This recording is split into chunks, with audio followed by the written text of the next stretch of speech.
안녕하세요 여러분, 환영하고 축복합니다. 286일차입니다. 예수님의 비유라는 주제로 하나님 말씀 함께 나누겠습니다. 오늘 또 공간복음을 왔다 갔다 하면서 우리는 오늘 갈릴리 2차 사역 내용을 함께 나누겠습니다. 우리 먼저 기도하겠습니다. 사랑의 하나님 감사합니다. 오늘 또 저희가 하나님 말씀 앞에 앉았습니다. 주님, 오늘도 예수님의 그 공생의 흔적을 한 걸음 한 걸음 같이 쫓아다녀 보기를 소망합니다. 그러나 우리에게는 정말 시간적인 한계, 공간적인 한계가 있습니다. 주님, 예수님께서 하시는 말씀을 들어도 우리가 그 말씀을 충분히 깨닫기가 힘듭니다. 그러나 주의 성령께서 우리가 예수님 가시는 그 현장 속에 같이 가서 예수님이 하시는 그 말씀과 그 눈빛과 그 분위기를 깨달을 수 있도록 역사해 주십시오. 주관해 주시고 다스려 주십시오. 그 마음이 느껴질 수 있도록 역사해 주십시오. 예수님의 이름으로 기도드렸습니다. 아멘. 네, 오늘도 우리는 예수님의 갈릴리 2차 사역을 열심히 따라다녀 볼 텐데요. 갈릴리 2차 사역에서는 예수님께서 엄청나게 많은 갈릴리 2차 사역을 한다고 했습니다.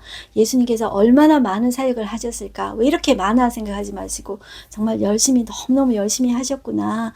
이제 예수님께서 부활하시고 나서야 갈릴리에 오시거든요. 그동안에 예수님께서 못 온다 생각하시고 여러분들 보세요. 내가 다시 이곳을 못 온다 생각하면 너무너무 열심히 하죠. 그것처럼 예수님께서 많이 엄청나게 열심히 사역하신다 이렇게 보시면 되겠습니다.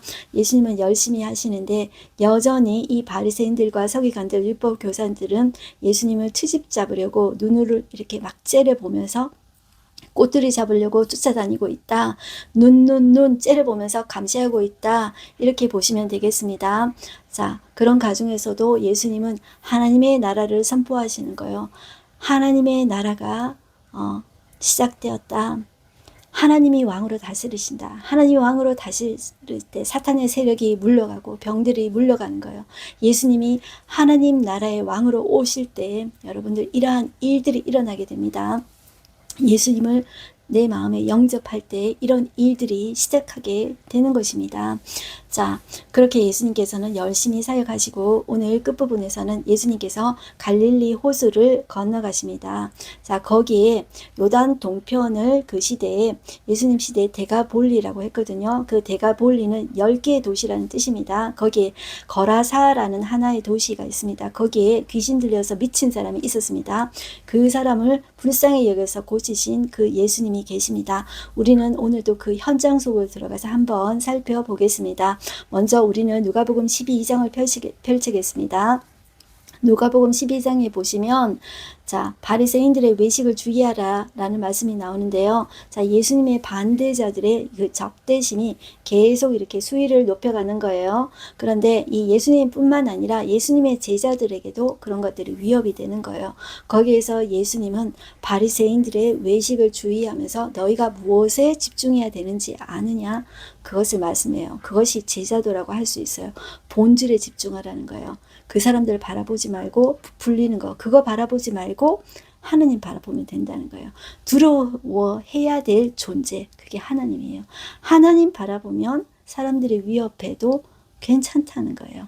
하나님이 보호하신다. 그 이야기를 하고 계십니다. 자, 오늘 누가복음 12장 1절 보겠습니다. 그동안에 물이 수만 명이 모여 서로 밟힐 만큼 되었더니 자, 여러분들 수만 명이에요. 수만 명이 예수님 막 쫓아다녀요. 예수님 도대체 자 어떤 존재인지 표적 보기 위해서도 왔고 꼬투리 잡기 위해서도 왔고 수만 명이 몰렸다. 자, 그 현장 속에 우리도 들어간다. 이렇게 보시겠습니다. 자, 예수께서 먼저 제자들에게 말씀하여 이르시되 바리새인들의 누룩 곧 외식을 주의하라. 이렇게 말씀하고 계시죠. 자, 이 사람들이 왜 외식할까요? 사람들에게 불리기 위해, 보이기 위해. 왜냐하면 하나님이 보이지 않으니까 사람들을 보니까 사람들에게 내 자신을 과장하는 거예요. 부풀리는 거예요. 자, 너희들은 하나님께 집중해라. 하나님이 보이면 사람이 작게 보여요. 하나님이 보이지 않으니까 사람한테 보이려고 인정받으려고 나 자신을 부풀리는 거예요. 2절 감추인 것이 드러나지 않을 것이 없고 숨긴 것이 알려지지 않을 것이 없나니 이러므로 너희가 어두운 데서 말한 모든 것이 광명한 데서 들리고 너희가 골방에서 귀에 대고 말한 것이 지붕 위에서 전파되리라. 내가 내 친구 너희에게 말하노니 몸을 죽이고 그 후에는 능히 더 못하는 자들을 두려워하지 말라. 마땅히 두려워할 자를 내가 너희에게 보이리니 곧 죽인 후에 또한 지옥에 던져넣는 권세 있는 그를 두려워하라. 자, 여기 예수님이 제자들 보고 내 친구 한 거 기억나세요? 내 친구라고 했어요. 예수님이 내 친구, 얼마나 사랑하는 음성으로 내 친구라고 말을 할까요? 자, 너희들은 하나님께 집중해라. 자, 여기 공간복음 중에서 비교되는 이 중복되는 말씀을 제가 같이 오버랩해서 계속 이야기하잖아요. 여기 누가복음에서만 예수님께서 내 친구라는 표현을 했어요. 자, 그러면서 두려워해야 될 존재를 두려워해라. 그가 너를 지킨다. 이렇게 이야기하면서 어떻게 이야기하시냐면 6절 참새 5마리가 두 아사리온에 팔리는 것이 아니냐. 그러나 하나님 앞에서는 하나도 잊어버리신 바가 되지 아니하는도다. 너희에게는 심지어 머리털까지도 다 세신 바 되었나니 두려워하지 말라. 너희는 많은 참새보다 더 귀하니라. 이렇게 말씀하고 있어요. 여러분들 이 아사리온이라는 것은 한 데나리온의 16분에 해당하는 로마 동전입니다. 자, 그런데 참새보다도 많은 참새보다도 더 귀하니라. 그것을 나 자신한테 자꾸 말해야 돼요. 나는 누구보다 더 귀해. 많은 참새보다 더 귀해요. 내가 귀한 이유는 내가 하나님의 형상이기 때문이에요. 자, 그것을 꼭 기억하는 저와 여러분들 됐으면 좋겠습니다. 그리고 한 부자 비유가 나오는데요. 자, 아버지가 부자면 자식도 부자기 쉽죠. 이 재산이 있으면 자식들끼리도 이렇게 유산 분쟁이 일어납니다. 13절 보시면 무리 중에 한 사람이 이르되 선생님 내 형을 명하여 유산을 나와 함께 나누게 하소서. 그러니까 예수님이 이렇게 이야기하는 거예요. 이 사람아, 누가 나를 너의 재판장이나 물건 나누는 자로 세웠느냐 하시고 그들에게 이르시되 산과 모든 탄심을 물리치라. 사람의 생명이 그 소유에 넉넉한 데 있지 아니하니라. 이렇게 말씀하시면서 예를 드십니다. 한 부자가 그 밭의 소출이 풍성했어. 자, 심중에 생각하여 이르되 내가 곡식을 쌓아둘 곳이 없으니 어찌할까 하고 이렇게 하리라 하고 곡간을 헐고 더 크게 짓고 내 모든 곡식과 물건을 거기 쌓아두리라 하고 이렇게 말을 하는 거예요. 내 영혼아 여러 해 쓸 물건을 많이 쌓아두었으니 평안히 쉬고 먹고 마시고 즐거워하자. 이렇게 내 영혼에게 이야기한 거예요. 자, 자기가 자기 삶의 주인인 줄 알았죠? 자기가 자기 생명의 주인인 줄 알았죠? 자, 영혼은 여러분들, 육신은 우리가 이제 죽어서 이렇게 먼지로 다시 가도요, 흙으로 가도요, 영혼은 소멸되지 않습니다. 영혼은 하나님이 주인이세요. 그런데 자기가 주인인 줄 알죠? 그런데 하나님이 이 사람 보고 어리석다 이야기합니다. 20절에 어리석은 자여 오늘 밤에 내 영혼을 하나님이 도로 찾겠다는 거예요. 주인 대신 하나님께서 도로 찾겠다는 거예요. 그러면 네 준비한 것이 누구의 것이 되겠느냐 하셨으니 자기를 위하여 재물을 쌓아두고 하나님께 대하여 부여하지 못한 자가 이와 같으니라. 이렇게 이야기하고 있습니다. 여러분들, 저와 여러분들은 어떻습니까? 우리가 하나님 앞에 왔을 때 너는 뭐 하다 왔니? 했을 때 그저 저와 저 자식 열심히 살다가 왔습니다. 그렇게 하지 않고 저와 저 자식도 열심히 위해서 제가 수고했지만 제가 하나님이 제게 주신 작은 사명 최선을 다해서 살다가 왔습니다. 그렇게 고백하는 저와 여러분들 됐으면 좋겠습니다. 그리고 예수님께서 제자들한테 이렇게 말씀을 해요. 자, 우리도 제자입니다. 예수님 따라가는 사람입니다. 내가 너희에게 이르노니 너희 목숨을 위하여 무엇을 먹을까? 몸을 위하여 무엇을 입을까? 염려하지 말라. 목숨이 음식보다 중요하고 몸이 의복보다 중하니라. 까마귀 생각하여 보라. 자, 이렇게 이야기해요. 자, 까마귀 그러면 저는 지난번에 그거 생각나요.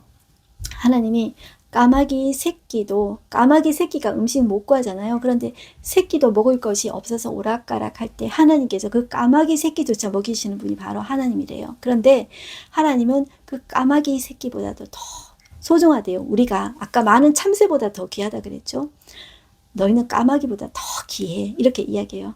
여러분은 내가 내 자신에게 이야기하셔야 돼요. 나는 세상의 어떤 존재보다도 하나님께서 나를 하나님의 형상으로 귀하게 창조하신 존재예요. 내가 귀한 이유는 내가 부족해 보여도 내가 이렇게 우리나라의 소시민으로 살고 있어도 내가 하나님의 형상이기 때문에 나는 귀한 거예요. 내가 초라해 보일 때 내가 내 자신에게 그렇게 여러분들 선포하셔야 됩니다. 그리고 백합화 이야기예요. 백합화 생각해봐라. 자, 백합화는 실도 안 만들고 짜지도 않아. 그런데 이 백합화가 솔로몬의 모든 영광도 이 백합화만 또 못해. 이렇게 이야기해요. 그리고 오늘 있다가 내일 아궁이에 던져지는 들풀도 내가 입힌다. 그런데 하물며 너희일까 보냐. 믿음이 작은 자들아, 너희는 무엇을 먹을까 입을까. 자, 구하지 말며 근심도 하지 말라. 근심도 하지 말래요. 자, 이 모든 것은 세상 사람이 구하는 것이라. 자, 31절. 다만 너희는 그의 나라를 구하라. 그리하면 이런 것들을 너에게 더하시리라. 이렇게 말씀하고 계세요. 무서워하지 말라. 다만 우리가 구해야 될 것은 뭐다? 그의 나라다. 하나님 나라를 구하거라. 이렇게 말씀하고 있어요. 하나님께서 그의 백성을 책임져 주신다.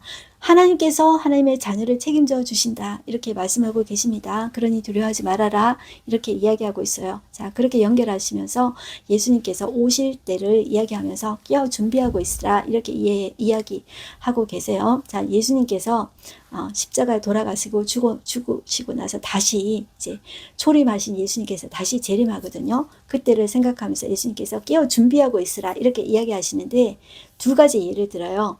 자, 첫 번째 예가 결혼식, 혼인잔치 예를 드시고 도둑이 예고 없이 오는 거 그거를 이야기해요.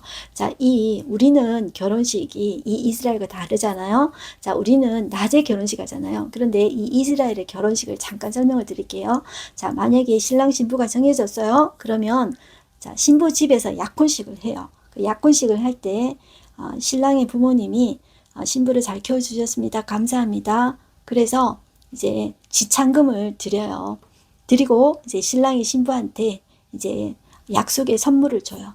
그리고 나서 신랑 집으로 옵니다. 와서 신랑 아버지하고 신랑이 신랑하고 신부가 살 집을 만들어요. 그래서 이 집이 다 완성되고 나면 신랑이 자 이제 결혼식 올리자 하면서 이제 신부 데리러 신부 집에 가는 거예요. 그래서 결혼식을 신부 데리고 와서 밤에 해요. 우리처럼 낮에 하는 게 아니라. 그래서 한밤중에 한다. 그런 배경으로 예수님이 말씀하고 계신다.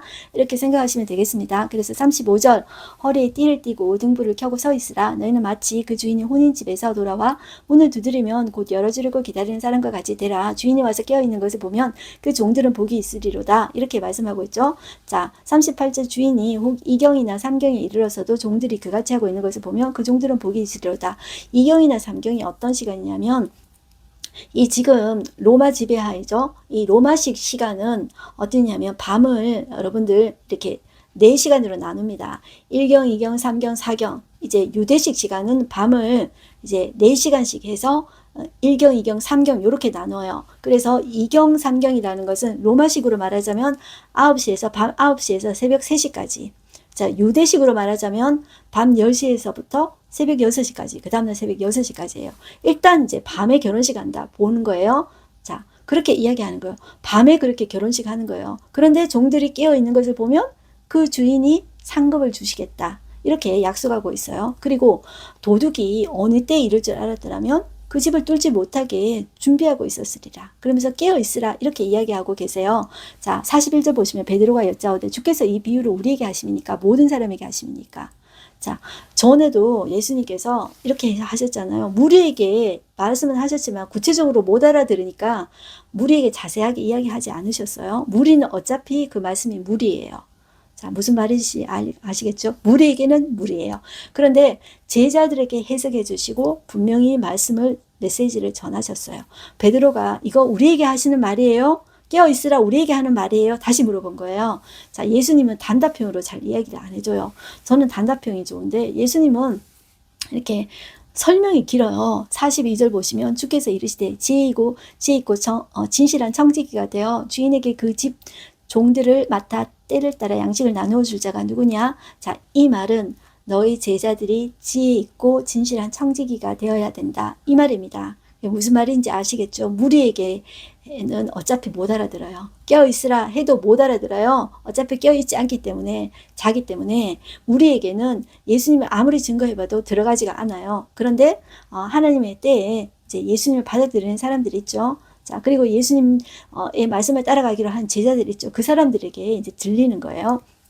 자, 너희들이 지혜 있고 진실한 청지기가 되어, 자, 그 집 종들을 때를 따라 양식을 나누어 주고, 자, 열심히 하는 것을 보면, 내가 왔는데도 그 종이 그렇게 하는 것을 보면 주인이 그 모든 소유를 그에게 맡긴대요. 이게 그 상급이에요. 그런데 만일 종이 그 마음에 생각하기를 주인이 더디에 오리라 해서 그 밑에 남녀 종들을 막 때리고 먹고 마시고 취하게 하면, 자, 그 생각지 않은 날에 그렇게 했잖아요. 자, 그래서 신실하지 않는 자에 받는 벌의 차리라 이렇게 이야기해요. 그러니 너희는 자, 지혜롭고 신실한 청지기가 되어라. 깨어서 준비해라. 자, 이렇게 말씀하고 계십니다. 자, 그 다음에 내용이 조금 어려워요.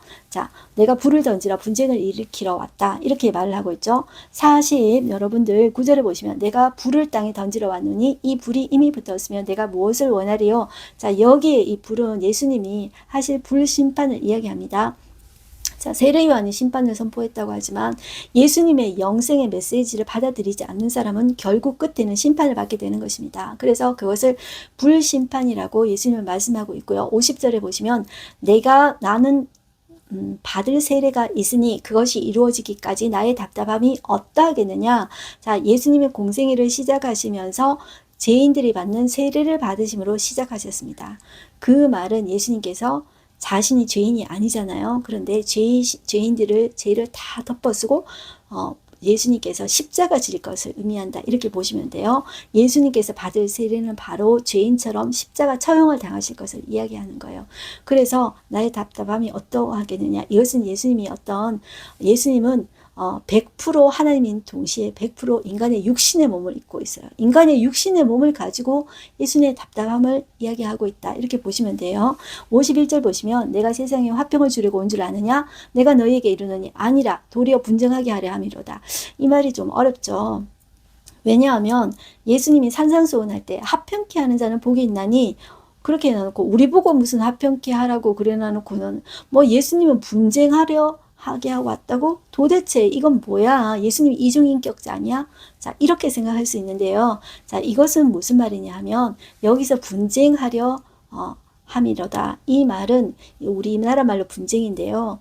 원래 원어적인 의미로 분리래요. 자, 예수님이 임하면 예수님을 사이에 두고 예수님을 믿는 자는 가족이어도 이제 분리가 되는 거예요. 자, 예수님을 마음에 모신 자는 예수님 때문에 살아가고 가족이어도 예수님 믿지 않는 사람은 딱 가족이어도 갈라지는 거예요. 자, 그것을 이야기한다. 이렇게 보시면 되겠습니다. 자, 그 다음에 예수님께서 시대를 분간하고 화해하기를 힘쓰라. 이렇게 이야기하죠. 자연을 보면서 자, 구름이 서쪽에 오면 너희가 소나기 오리라 하고 남풍이 부는 것을 보면 이제 날씨가 덥겠다. 이렇게 예측하지. 너희가 이 자연을 보면서 너희가 천기의 기상을 보면서 너희가 분간하는데 어찌 이 시대를 분간하지 못하느냐. 자, 또 어찌 옳은 것을 스스로 판단하지 아니하느냐. 이렇게 말씀하고 계시는 것입니다. 그러니 너희가 때를 알고 자, 외식하지 말고 그 외식에서 돌이켜라. 예수님은 이렇게 말씀하신다. 이렇게 보시면 되겠습니다. 자, 그 다음에 누가복음 13장입니다. 13장에 이제 배경이 되는 거는 어떤 이야기냐면 어떤 사건이 있었어요. 자, 어떤 사건이냐면 갈릴리에 있던 사람들이 6월절에 예루살렘 성전에 와서 희생 제물을 드리는데 이때 빌라도가 이 갈릴리 사람들을 아주 잔인하게 죽였어요. 자, 이것을 배경으로 깔고 있다고 생각하셔야 돼요. 그래서 누가복음 13장 1절 보시면 그때 마침 두어 사람이 와서 빌라도가 어떤 갈릴리 사람들의 피를 그들의 제물에 섞은 일로 예수께 아뢰니 자, 그 사람들의 피를 그들의 제물에 섞었다. 이 말은 죽였다는 말입니다. 갈릴리 사람들을 죽였다는 말이에요.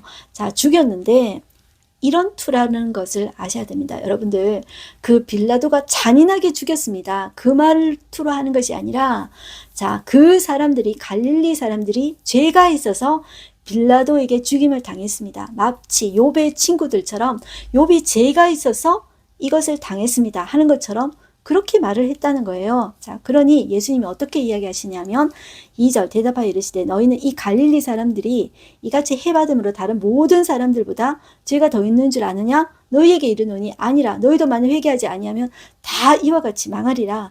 또 예를 더 들어요. 또 실로암에서 망대가 무너져 치어 18사람이 예루살렘에 거한 다른 모든 사람들보다 죄가 더 있는 줄 아느냐? 너희에게 이르노니 아니라 너희도 만일 회개하지 아니하면 다 이와 같이 망하리라. 자, 예수님은 이런 사건들을 보면서 그 사람들이 죄 있다고 이렇게 손가락질하고 정죄하지 말라는 거예요. 판단하고 있는 너희도 회개하지 않으면 똑같이 망한다는 거예요. 그래서 여러분들 이런 말씀 많이 들어보셨을 거예요. 손가락질 이렇게 지적하잖아요. 그러면 하나는 상대방을 이야기하지만 다른 네 개는 바로 나를 가리킨다. 나 자신을 보라는 거예요. 그래서 우리도 내 자신을 보는 우리가 됐으면 좋겠습니다. 자, 그 다음에 6절 보시면 이 비유로 말씀하실 때 한 사람이 포도원에 무화과나무를 심은 것이 있더니 와서 그 열매를 구하였으나 얻지 못한지라. 자, 이거 한번 보세요, 여러분들. 포도원이에요. 자, 이 포도원은 당시 이 이스라엘의 포도원은 이제 밭이 좋은 이제 것을 포도원으로 한대요. 그런데 포도원에 포도나무를 심어야 되는데 무화과나무를 심었대요. 자, 이 포도나무나 무화과나무는 이 이스라엘 사람들 유대인을 상징한다고 했죠.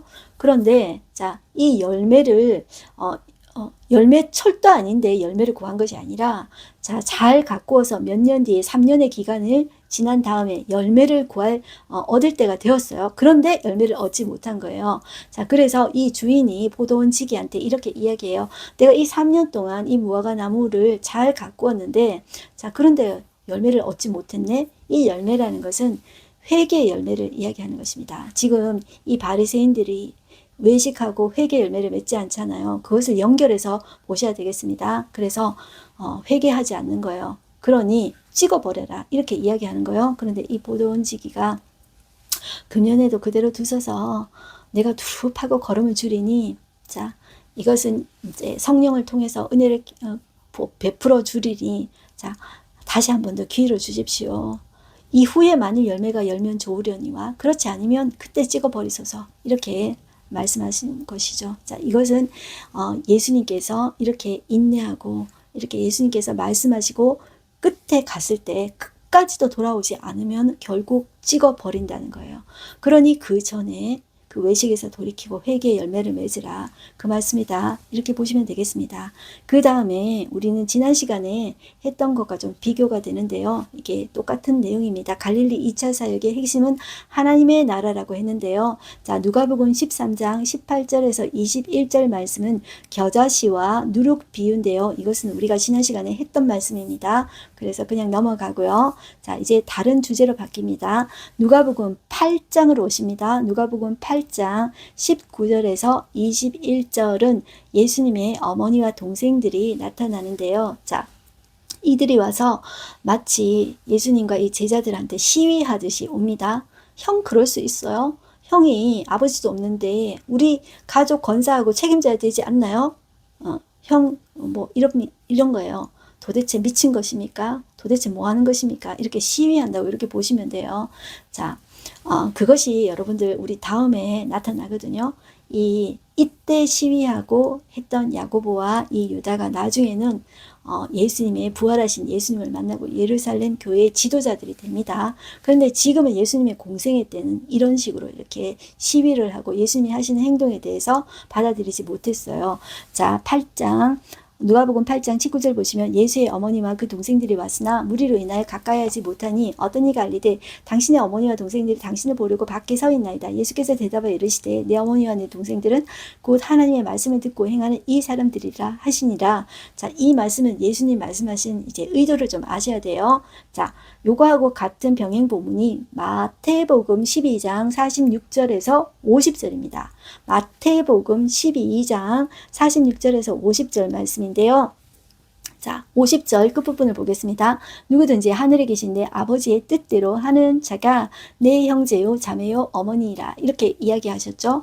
자, 이 말씀은 예수님을 믿는 그 공동체가 가족처럼 지내야 함을 말씀하신다. 이렇게 보시면 되겠습니다. 자, 이 교회는 혈연이 아님에도 불구하고 가족 같은 공동체가 되어야 된다. 이것을 말씀하고 계신다. 이렇게 보시면 되겠습니다. 자, 이것과 같은 병행 본문이 마가복음 3장 31절에서 35절입니다. 내용이 똑같으니까 제가 넘어가도록 하겠습니다. 자, 이제 주제가 또 바뀝니다. 오늘 마지막 주제입니다. 마가복음 4장 35절에서 5장 20절까지입니다. 자, 첫 번째 이 내용인데요. 자, 이 주제는 핵심 주제는 이것입니다. 자, 이 데가볼리의 거라사에 미친 사람이 있었습니다. 귀신 들렸습니다. 이 미친 사람을 보기 위해서 갈릴리 호수를 건너가는데 광풍이 부는 광경이다. 그런데 그 광풍을 예수님께서 잔잔케 하시다. 자, 이 내용입니다. 자, 마가복음 4장 35절 보겠습니다. 그날 저물 때 제자들에게 이르시되 우리가 저편으로 건너가자 하시니, 이거는 예수님이 제안하신 것이고 예수님이 의도를 가지고 계신 것입니다. 왜? 그 거라사 강인 그 불쌍한 사람 보러 가는 것입니다. 그들이 무리를 떠나 예수를 배에 계신 그대로 모시고 가며 다른 배들도 함께 하더니, 그런데 마침 그때 큰 광풍이 일어나며 물결이 배에 부딪혀 들어와 배에 가득하게 되었더라. 여러분들, 예수님이 제안하셨고 예수님이 지금 함께 동행하고 계세요. 그런데도 어때요? 이런 일이 일어났다는 거예요. 여러분들, 예수님 계셔도 교회 공동체 안에 이런 일이 일어날까 안 일어날까요? 일어난다는 것을 여러분들 생각하셔야 됩니다. 어떻게 교회 공동체, 하나님의 공동체, 주님 계신 공동체 이런 일이 일어날까? 일어난다는 것입니다. 예수님 계셔도 이런 일이 일어나는 것입니다. 그런데 예수께서는 고물에서 베개를 베고 주무시더니 제자들이 깨우며 이르되 선생님이여, 우리가 죽게 된 것을 돌보지 아니하시나이까 하니, 예수께서 깨어 바람을 꾸짖으시며 바다들을 이르시되 잠잠하라 고요하라 하시니 바람이 그치고 아주 잔잔하여졌더라. 자, 그러면서 제자들에게 너희가 어찌하여 이렇게 무서워하느냐, 너희가 어찌 이렇게 믿음이 없느냐, 이렇게 하시니 그들이 심히 두려워하여 서로 말하되 그가 누구기에 바람과 바다도 순종하느냐, 이렇게 말했다는 것이죠. 여러분들, 거대한 정말 미친 광풍이 불어왔습니다. 여러분들, 이 거대한 미친 풍랑 앞에서 믿음의 실체가 드러나는 것입니다. 이들의 믿음이, 예수님 쫓아다니고 기적들 봤잖아요. 수많은 기적들 봤잖아요. 그런데 믿음이 없는 거예요. 제자들인데 믿음이 없는 거예요. 그러니까 두려운 거예요. 여러분들, 예수님이 누구이신지 모르니까 두려운 거예요. 우리도 마찬가지입니다. 자, 우리가 어떤 문제와 강풍과 같은 문제와 사람과 환경을 만날 때 예수님이 안 보이면 두려운 거예요. 아까 예수님이 안 보이면은, 하나님이 안 보이면은 내 자신을 부풀리고 외식에 던다 그랬죠. 자, 이 마찬가지예요.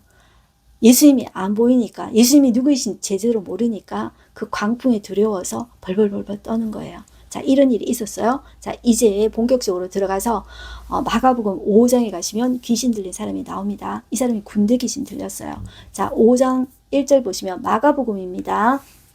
예수께서 바다 건너편 거라사인의 지방에 이르러, 자, 이 거라사인의 지방은 제가 처음에 말씀드린 것처럼, 자, 요단 동편에 있습니다. 구약에서는 요단 동편이라고 이야기하고 길랏이라고도 이야기했습니다. 그런데 예수님 시대 때 로마 시대죠. 로마 시대 바로 앞에 헬라 시대 때, 알렉산더 때부터, 자, 이곳을 데가볼리라고 해서 10개의 도시로 만들었습니다. 그래서 이방인들이 여기 거주하는데, 유대인들은 이방인들이 여기 거주한다 해서 좀 더럽게 여겼습니다. 그래서 자, 여기 상종을 별로 안 했던 도시죠. 자, 그런데 이 10개의 도시 데가볼리 중에 하나의 도시 거라사 지방입니다. 이것을 다른 말로 다른 병행 본문에서는 가다라 지방이라고 이야기하고 있어요. 똑같다 생각하시면 됩니다. 그런데 여기에서 이제 귀신 들린 사람이 무덤 사이에 있었던 거예요. 이 사람은 힘이 완전히 가히 폭발적입니다. 왜 폭발적이냐면 군대 귀신 들렸거든요. 자, 이 군대 귀신은 이 헬라어로 당시 레기온이라고 그랬는데, 이 레기온은 5-6천 명 정도 되는 그 부대를 상징해요. 군인들이 거느린 부대를 레기온이라고 한다고 해요. 그러니까 엄청나게 많은 그 존재가 들어가 있는 거죠. 그러니까 힘이 완전히 폭발이죠. 귀신 하나가 들어가도 힘이 폭발하는데 도저히 컨트롤을 할 수가 없는 것입니다. 그래서 모든 관계가 다 깨어지는 거예요. 그래서 옷도 막 벗고, 그리고 무덤 사이에 거주하고 쇠사슬로도 메었는데 막 그것도 끊는 거예요. 그래서 자, 아무도 그를 제어할 힘이 없는 거예요. 자, 이 파괴적인 힘이에요. 자, 하나님께서 오는 것은 선한 파워예요. 그런데 사탄의 역사는 악한 파괴성을 가지는 것입니다. 공동체를 깨트리는 거예요. 그래서 여러분들, 공동체를 깨트리고 파괴하는 것에는 사탄이 역사한다고 보시면 돼요. 하나님의 역사하는 것은 선한 파워가 있습니다. 그래서 여러분들, 우리가 사탄이 역사할 때 말을 되게 조심해야 돼요. 그러니까 우리 말하는 거 조심하고 성령이 역사하도록, 성령의 선한 파워가 일어날 수 있도록 우리는 기도해야 되겠습니다. 자, 예수님이 그 때문에 이 갈릴리 호수 건너가지고 제자들하고 오신 거예요. 미친 광풍 잠잠케 하시고 오신 거예요. 예수님이 그 영혼을 불쌍히 여기셨어요. 긍휼히 여기셨어요. 그 영혼 때문에 여기 오신 거예요. 마치 사마리아 여인 만나러 그 뜨거운 12시에 오신 예수님. 지금 이 사람 만나려고 오신 거예요. 자, 이 한 영혼을 불쌍히 여기시는 예수님인 거예요. 자, 그런데 자, 이 밤낮 무덤 사이에서나 산에서나 늘 소리 지르며 돌로 자기 몸을 해치고 있었어요.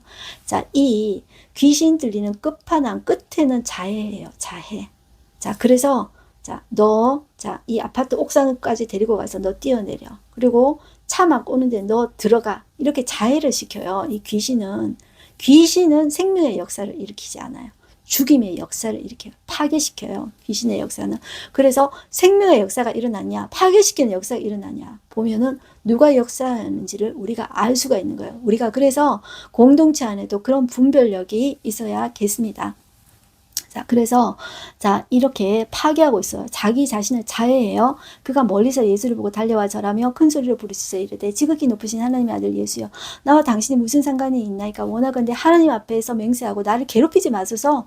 자, 그런데 예수님께서 이미 그에게 이르시기를 더러운 귀신아, 그 사람에게서 나오라 하셨던 거예요.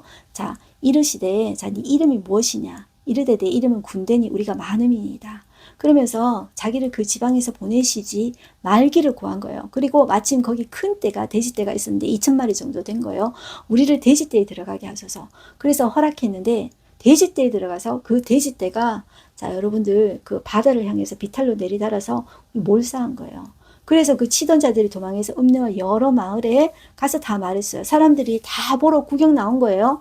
그런데 자, 그 예수님께 이르렀는데 그 귀신 들린 자가 멀쩡해가지고 옷 입고 정신이 온전해 앉은 것을 보고 두려워한 거예요.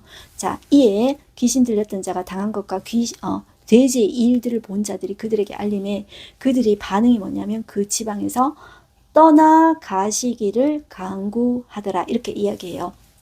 여러분들 중요한 것은 사람들은 사람 하나 온전하게 되는 거 생각 안 해요. 그거 생각 안 하고 경제적인 손실 입었기 때문에 예수님을 나가라 한 거예요. 자, 도대체 이 사람을 이렇게 만든 존재가 누구인지 그 예수님에 대해서 알아보려고 생각하는 마음 하나도 없어요. 그게 세상이라면, 그런데 교회 안에서도 만약에 그렇게 해야 될까 했을 때 그거는 아니라는 것이죠. 하나님께서 부자에게 말씀하셨죠. 생명이 더 소중하다는 거예요. 천하 어떤 것보다 소중한 것이, 재물보다 돈보다 소중한 것이 한 사람의 생명이다. 예수님은 말씀하고 있어요. 그 한 사람의 생명 구하러 이 미친 사람, 이 귀신 들린 사람, 아무도 돌보지 않는 사람, 자기 자신도 자해하는 사람, 그런데 그 영혼을 불쌍히 여기신 분이에요.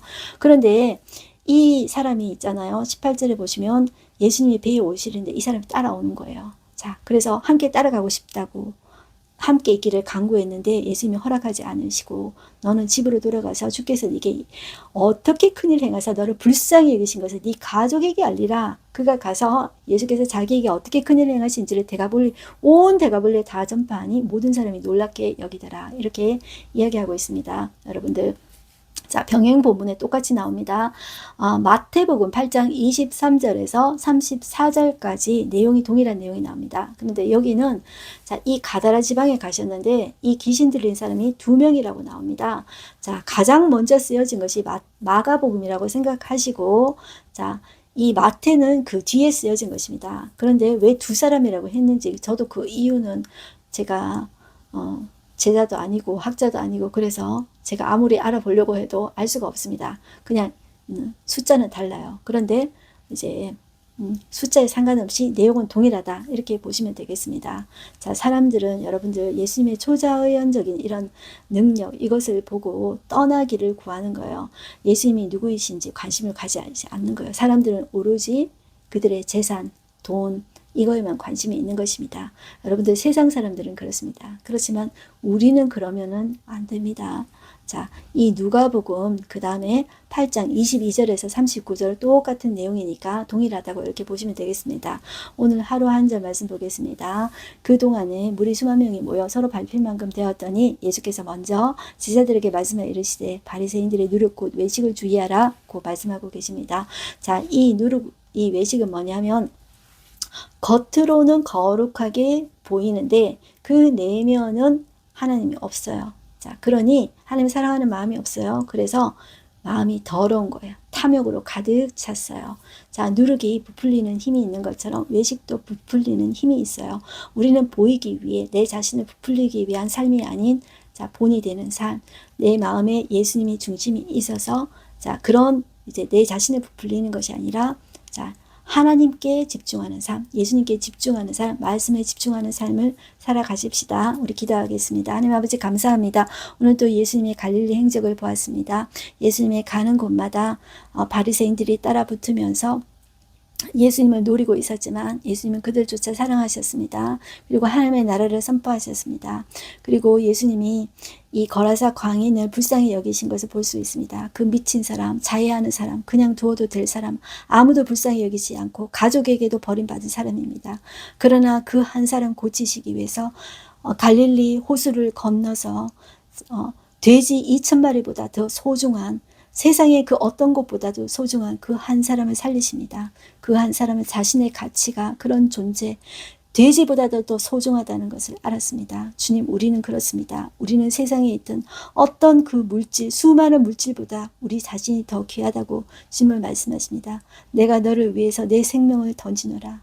너는 귀하다. 너는 내 생명이다. 라고 말씀하시는 그 예수님 앞에 우리 또한 주님, 우리의 생명이 우리의 것이 아니라 주님이 내게 주신 생명입니다. 그렇게 고백하며 귀한 생명, 생명력 있게 살아가는 우리가 되어지게 하여 주시옵소서. 주님이 주신 생명이니 귀하게 여길 줄 알게 해주시고 내 생명만 귀하게 여기는 것이 아니라 다른 사람의 생명조차 귀하게 여기며 하나님의 생명의 도구로 우리는 쓰임받는 우리가 되게 하여 주시옵소서.